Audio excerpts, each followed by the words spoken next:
Assalamualaikum warahmatullahi wabarakatuh. Di sini kami akan mempresentasikan tugas yang telah kami lakukan dengan tema tingkatan spiritualitas dalam tradisi tasawuf, mata kuliah psikologi transpersonal, dosen pengampuh Lukmawati MA, yang disusun oleh kelompok 7 yaitu Neni Tirnopita dan Tasya Aurelia. Baiklah, langsung saja kita ke materi yang pertama, yaitu kedudukan al-maqam dan al-ahwal bagi sufi. Secara harfiah, maqamat berasal dari bahasa Arab yang berarti tempat orang berdiri atau pangkal mulia.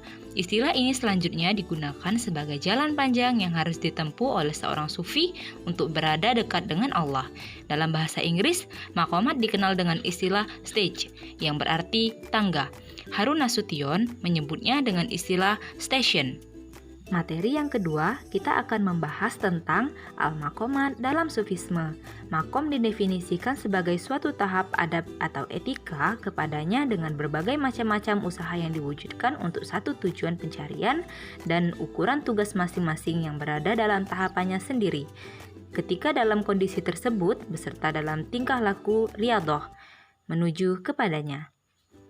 Ada beberapa maqam yang disepakati di kalangan sufi, antara lain at-taubah, al-zuhud, al-wara', al-fakir, as-sabar, at-tawakal, al-ridhah, at-tawadu', al-mahabbah, dan al-ma'rifah. Selanjutnya akan kita bahas secara terperinci di slide berikutnya.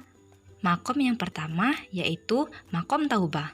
Taubah merupakan tindakan permulaan dalam peraturan ajaran tasawuf. Pada tahapan taubah ini, seorang sufi membersihkan dirinya atau tazkiyah nafs dari perilaku yang menimbulkan dosa dan rasa bersalah. Taubah juga merupakan sebuah terma yang dikembangkan para salihin atau orang-orang yang menuju Tuhan untuk mencapai maqamat berikutnya. Dalam ajaran tasawuf, konsep taubat dikembangkan dan dapat berbagai pengertian, yaitu taubat dalam syariat biasa ialah taubatnya orang awam. Kemudian, maqam taubat ialah taubatnya orang-orang khawas atau sufi. Seorang sufi melakukan taubatan nasuha. Taubatan nasuha adalah taubat yang sebenar-benarnya taubat. Apabila seseorang telah melakukan taubatan nasuha, dia tidak akan mengulangi dosa-dosanya yang telah lalu. Yang kedua, yaitu maqam al-wara'. Secara harfiah, al-wara' artinya soleh, menjauhkan diri dari perbuatan dosa. Kata ini selanjutnya mengandung arti menjauhi hal-hal yang tidak baik. Dalam pengertian sufi, al-wara' artinya meninggalkan segala yang di dalamnya terdapat keraguan-raguan antara halal dan haram, atau yang biasa disebut dengan subhat. Yang ketiga yaitu maqam zuhud. Secara terminologi, zuhud adalah mengarahkan keinginan kepada Allah Subhanahu wa Ta'ala, menyatukan kemauan kepadanya sehingga lebih sibuk dengannya daripada kesibukan-kesibukan lainnya agar Allah memperhatikan dan memimpin seorang zaid. Zaid adalah orang yang berperilaku zuhud. Al-zuhud berarti tidak menginginkan sesuatu yang bersifat keduniawian. Menurut Harun Nasution, zuhud adalah keadaan meninggalkan dunia dan hidup kematerian. Maqam zuhud terbagi ke dalam 3 tingkatan, yaitu yang pertama atau yang terendah, menjauhkan dunia agar terhindar dari hukuman akhirat. Yang kedua, menjauhkan dunia dengan menimbang imbalan di akhirat. Dan yang ketiga, yaitu maqam yang tertinggi, yaitu mengucilkan dunia bukan karena takut atau karena berharap, melainkan karena hanya cinta kepada Allah. Orang yang berada pada tingkatan tertinggi ini akan memandang segala sesuatu kecuali Allah, tidak mempunyai arti apa-apa. Selanjutnya yang keempat yaitu maqam fakir. Secara harfiah, fakir diartikan sebagai orang yang berhajat, membutuhkan, atau orang yang miskin. Adapun dalam pandangan sufi, fakir adalah tidak meminta lebih dari apa yang telah ada pada diri kita, tidak meminta rezeki kecuali hanya untuk menjalankan kewajiban-kewajiban, tidak meminta sungguh pun tidak ada pada diri kita, tetapi kalau diberi, diterima, tidak meminta, tidak pula menolak. Selanjutnya yang kelima yaitu maqam sabar. Sabar ialah menahan diri dalam memikul sesuatu penderitaan, baik dalam suatu perkara yang tidak diinginkan maupun dalam kehilangan sesuatu yang disegani. Sabar dalam pengertian bahasa adalah menahan atau bertahan. Jadi, sabar sendiri yaitu menahan diri dari rasa gelisah, cemas dan marah, menahan lidah dari keluh kesah, serta menahan anggota tubuh dari kekacauan. Maqam sabar terbagi menjadi 3 tingkatan, yaitu yang pertama, sabar dalam menghindari kedurhakaan dengan memerintahkan perintah tetap teguh keimanan dan waspada hal yang haram dan menghindari kedurhakaan karena malu. Yang kedua, sabar dalam ketaatan dengan menjaga ketaatan itu secara terus-menerus, memeliharanya dengan keikhlasan dan kesadaran ilmu. Dan yang ketiga, yaitu sabar dalam musibah dengan memerintahkan pahala yang baik, menunggu rahmat datang, menganggap musibah sebagai remeh, dan menghitung nikmat-nikmat pada masa lampau. Selanjutnya yang keenam kita akan membahas makom tawakal. Tawakal secara harfiah berarti bersandar atau mempercayai diri. Secara etimologi, tawakal bermakna mempercayai diri secara utuh tanpa keraguan. Para sufi mengemukakan beberapa ciri pentingnya, yaitu yang pertama, tawakal kepada Allah untuk memperoleh keridhaan hamba dan bagi dunia. Yang kedua, tawakal kepada Allah untuk menghasilkan apa yang dicintai dan diridhoi Allah berupa keimanan, keyakinan, jihad, dan tawakal kepadanya. Yang ketiga, menyerahkan diri kepada Allah seperti seseorang menyerahkan kekuasaannya kepada wakilnya. Dan yang keempat, menyerahkan diri kepada Allah seperti mayat di tengah orang yang memandikannya. Selanjutnya yaitu yang ketujuh, makom ridho. Makom ridho adalah ajaran untuk menanggapi dan mengubah segala bentuk keadaan jiwa, baik kebahagiaan, kesenangan, penderitaan, kesengsaraan, dan kesusahan menjadi kegembiraan dan kenikmatan karena kebahagiaan menikmati segala pemberian dari Allah Subhanahu wa Ta'ala. Terdapat 3 tingkatan dalam makom ridho, yaitu sebagai berikut. Yang pertama, ridho secara umum, yaitu ridho kepada Allah sebagai Rabb dan membenci ibadah kepada selainnya. Yang kedua, yaitu ridho terhadap Allah. Dengan ridho inilah dibacakan ayat-ayat yang diturunkan. Ridho ini berarti kita harus menerima segala ketetapan Allah, yaitu qada dan qadar Allah. Kemudian yang ketiga, yaitu ridho dengan ridho Allah. Segala hambatan yang tidak melihat hak untuk ridho atau marah lalu mendorongnya untuk menyerahkan keputusan dan pilihan kepada Allah Subhanahu wa Ta'ala. Selanjutnya yang kedelapan yaitu makom mahabbah. Secara harfiah, mahabbah atau al-hub sering diartikan dengan cinta dan kasih sayang. Cinta dalam hal ini dapat dibagi ke dalam 3 bagian. Yang pertama, mencintai Allah merupakan kesempurnaan cinta dan tuntunan cinta. Yang kedua, mencintai karena Allah mengharuskan cinta untuk mencintai apa yang dicintai oleh kekasihnya itu dan mencintai sesuatu yang boleh membantu cintanya untuk membawanya kepada keridhoannya dan mendekatinya.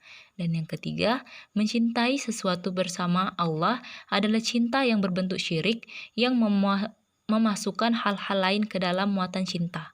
Selanjutnya yang 9 dan yang terakhir yaitu makom ma'rifah. Para sufi menyebut ma'rifah sebagai suatu pengetahuan dengannya seorang sufi dapat mengetahui Tuhan dari dekat sehingga hati sanubarinya dapat melihat Tuhan.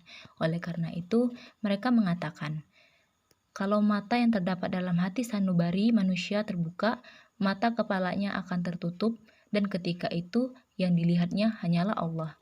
Apabila dia melihat cermin, yang dilihatnya juga adalah Allah. Ketika bangun maupun tidur, yang dilihatnya ialah Allah. Allah tidak boleh dilihat dengan mata fisikal karena sesuatu yang berbentuk materi tidak akan sanggup melihat keindahan dan kecantikan dari Allah. Materi yang akan kita bahas selanjutnya yaitu posisi al-ahwal dalam sufisme. Bagian ini akan menerangkan al-ahwal yaitu pemberian rasa khauf, tawaddu, tawakal, ikhlas, syukur, dan mutmainah dalam diri seorang sufi. Seorang sufi melakukan ketaatan dan ibadah yang harus terus-menerus akan menerima anugerah spiritual. Yang pertama yaitu al-ahwal dalam khauf atau takut. Khauf dalam tasawuf bermaksud hadirnya perasaan diri seorang atau orang yang menuju Tuhan karena dihantui oleh perasaan dosa dan ancaman yang akan ditimpanya. Perasaan khauf yang akan menghalanginya dan melarikan diri dari Tuhannya. Oleh karena itu, dia akan senantiasa memenuhi masanya dengan berakhir dan berdoa agar terhindar dari azabnya. Selanjutnya yang kedua yaitu ahwal dalam tawaddu atau kerendahan hati. Tawaddu adalah perasaan yang selalu muncul dalam diri seorang sufi sebagai hasil dari pendekatannya dengan Allah. Syekh al-Islam dan Abdullah Ansyari mengatakan tawaddu mempunyai 3 tahapan, antara lain yang pertama, tawaddu kepada agama yaitu tidak menentangnya dengan pemikiran dan penukilan, tidak menolak dalil agama dan tidak berpikir menyangkalnya.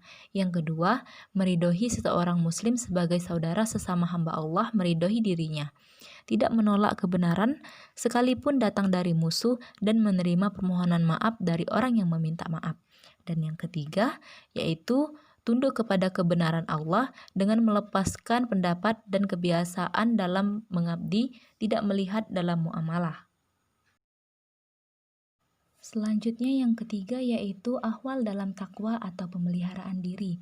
Takwa adalah sifat yang dinisbahkan kepada orang yang patuh, taat dan sabar terhadap perintah Allah, serta merintahkan diri dari tergelincir dalam perkara-perkara buruk.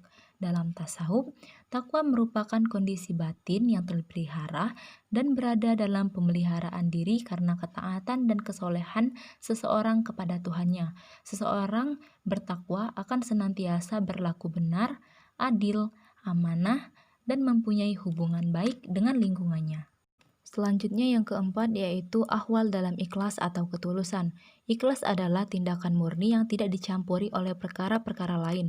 Keikhlasan apabila ditinjau dalam amalan dapat dibagi pada 3 peringkat. Yang pertama yaitu tidak melihat amalan sebagai amalan semata-mata, yaitu tidak mencari balasan amalan yang tidak puas terhadap amalan. Dan yang kedua yaitu malu terhadap amalan dan senantiasa berusaha sekuat tenaga menjaga amalan dan tetap menjaga kesaksian serta memelihara cahaya taufik yang dipancarkan oleh Allah. Dan yang ketiga yaitu memurnikan amalan dengan melakukan amalan berasaskan ilmu serta tunduk terhadap Allah Subhanahu wa taala. Selanjutnya yang kelima yaitu ahwal dalam syukur. Syukur atau bersyukur berarti berterima kasih. Syukur bisa diwujudkan dalam bentuk lisan ataupun dalam hati. Menurut Abdullah Al-Ansari, dia menyebutkan 3 tingkatan dalam syukur. Yang pertama yaitu mensyukuri hal-hal yang disukai. Yang kedua, syukur karena mendapat sesuatu yang dibenci. Inilah yang dilakukan oleh mereka yang tidak terpengaruh oleh berbagai keadaan dunia, dengan tetap memperhatikan keridhaan, menahan marah, tidak mengeluh, memperhatikan adab yang baik. Orang yang bersyukur seperti ini yang pertama kali dipanggil masuk surga. Dan yang ketiga yaitu hamba yang tidak mempersaksikan kecuali pemberian nikmat. Yang keenam yaitu ahwal dalam mutmainah atau ketenangan. Mutmainah atau tumakninah merupakan suatu kesan terhadap batin, yaitu ia berada dalam keadaan tentram karena selalu dekat dengan Allah Subhanahu wa taala. Menurut Abdullah Al-Ansari, mutmainah dibagi ke dalam beberapa bagian. Yang pertama, mutmainah hati karena menyebut asma Allah. Ini merupakan mutmainah orang yang takut beralih pada harapan dari kegelisahan kepada hukuman dan dari cobaan kepada pahala. Yang kedua, mutmainah karena mencapai tujuan pengungkapan hakiki saat merupakan janji dan saat berpisah untuk kembali berkumpul.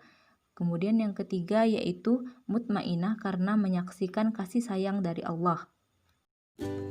Demikianlah presentasi kami kali ini, semoga bermanfaat. Kepada teman-teman yang telah menyaksikan presentasi kami ucapkan terima kasih. Wassalamualaikum warahmatullahi wabarakatuh.